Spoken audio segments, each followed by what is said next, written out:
Apa enggak punya dalil mereka? Tapi mereka bawa dalil, Ustaz. Yang mana yang disebut dalil? Apakah zallat dikatakan dalil? Apakah zallah yang sudah bertaubat daripadanya itu dikatakan dalil? Apakah tuduhan kosong dan kedustaan itu dikatakan dalil? Apakah perkara yang masa lalu yang dia sudah bertaubat daripadanya, apakah itu sebagai hujjah?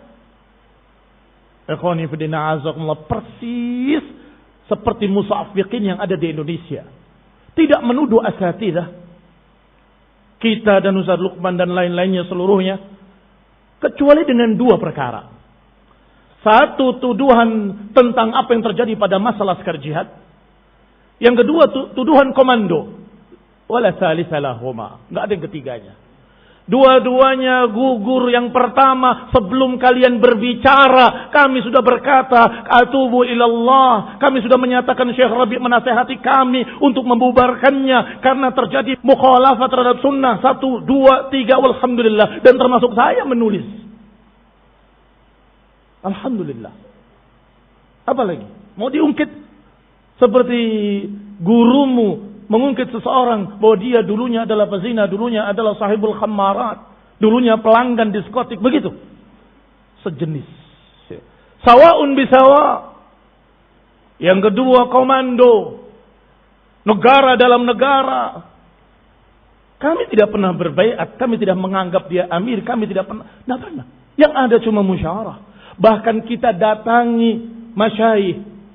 Kita tanyakan pada Syekh Ubaid, ya Syekh, kami menyatakan si fulan tidak pantas mengajar karena dia memiliki aib yang tidak pantas dia untuk menjadi guru. Yang ini adalah seorang yang menyelisihi sunnah. Yang ini menganggap bahwa dia punya anak tak terlihat. Bagaimana? Apakah saya dianggap sebagai imarah, memerintahkan fulan jangan mengajar, fulan tidak boleh ta'lim ila akhirih? La, kata Syekh. Tidak dikatakan itu imarah, kata Syekh Ubaid Al-Jabiri. Dan kita sampaikan pertanyaannya dengan jelas. Apa yang kami lakukan kita sampaikan. Apa jawaban Syekh? Kalau engkau mencambuk mereka atau memenjarakan mereka, baru engkau dikatakan negara dalam negara. Engkau tidak punya hak untuk itu. Haknya orang yang berilmu, haknya para da'i hanya berkata dia tidak pantas, dia yang pantas. Ini mestinya engkau ambil ilmu dari mereka, yang ini jangan. Itu tugas para duat, tugas para da'i, menjelaskan siapa yang pantas diterima ilmunya dan siapa yang tidak pantas. Sepengetahuan kita dengan bukti-bukti. Kalau mau membantah, bantah bukti-buktinya. Apakah ternyata bukti-bukti kami semuanya dusta? Silakan tanya. Apakah benar apa yang kami sampaikan atau batil? Kalau dusta jangan diterima. Bantah kami. Kalau kenyataannya iya, bahwa orang ini memalukan, nggak pantas jadi dai, mau apa lagi? Kenapa kok urusan masalah komando dianggap bahwa itu adalah bid'ah? Ini bukan komando. Kalau kalian anggap nasihat itu sebagai komando, maka kita katakan kita menerima komando dari para ulama. Para ulama menerima komando dari guru-gurunya, dan kami menerima komando dari mereka, dan salafin menerima komando dari asatidzah. Kalau komando itu adalah nasihat, ikuti si fulan, jangan ikuti si fulan. Ikuti ahlul sunnah, jangan ikuti ahlul bid'ah. Ikhwani fillah, alhamdulillah. Itu sangat-sangat mudah dibantah dan la yaqumu 'ala dalil. Berarti persis dari atas yang sampai ke bawah dua perkara. Satu perkara yang sudah lewat, sudah bertaubat daripadanya, diungkit-ungkit. Yang kedua adalah perkara yang dusta. Tidak ada komando, tidak ada imarah. Hum yus'aluna yaumal qiyamah. Mereka akan ditanya yaumul qiyamah amam Allah, apakah kita memiliki imarah seperti imarahnya Ikhwanul Muflisin? Apakah kita memiliki imarah seperti imarahnya JIIJ, Islam Jamaah, Jamaah Islamiyah dan sejenisnya? Alhamdulillah tidak. 1000 kali tidak.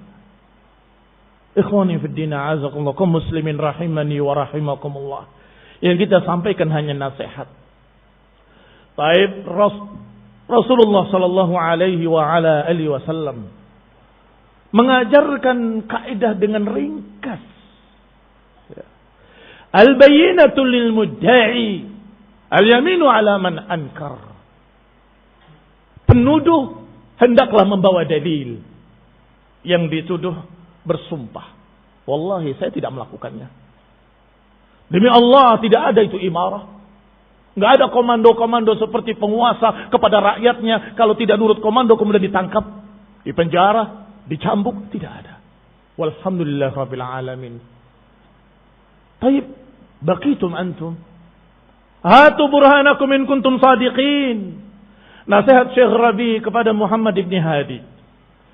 Aktharta minal kalami fil ashkhas alladhina tuharibuhum wa tuhadzir minhum wa lam tuqaddim dalilan wahidan ala inhirafihim. Kata Syekh Rabi terhadap Syekh Muhammad bin Hadi, engkau terlalu banyak berbicara tentang mereka manusia-manusia.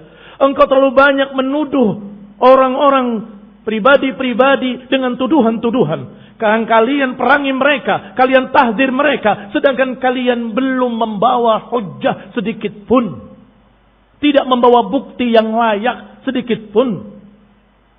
Wa yustafadu min ajzika min iqamatil adillah allati tadinunahum annaka sifrul yadaini minal adillah. Dan itu bisa diambil faedah. Kelemahanmu untuk menegakkan hujjah yang engkau berpegang dengannya menunjukkan bahwa engkau sifrul yadain, tanganmu kosong, enggak punya sama sekali bukti dan dalil. Diulangi oleh Syekh Rabi bukan sekali, bukan dua kali, bukan tiga kali. Setiap datang rombongan dari seluruh penjuru dunia, dari sekian buldan, dijawab oleh Syekh Rabi dengan jawaban yang sama. Mereka tidak membawa dalil. Jangan dengarkan mereka. Jangan gubris ucapan mereka. Mereka tidak membawa hujjah. Dibawakan yang seakan-akan hujjah setumpuk kepada Syekh Rabi. Syekh Rabi membukanya, membacanya, kemudian dilemparkan oleh Syekh Rabi. Hadhihi laysa bihujjah. Ini semua bukan hujjah. Artinya barakallahu fikum, hujjah yang dimaksud hujjah yang bisa diterima, hujjatun maqbulah,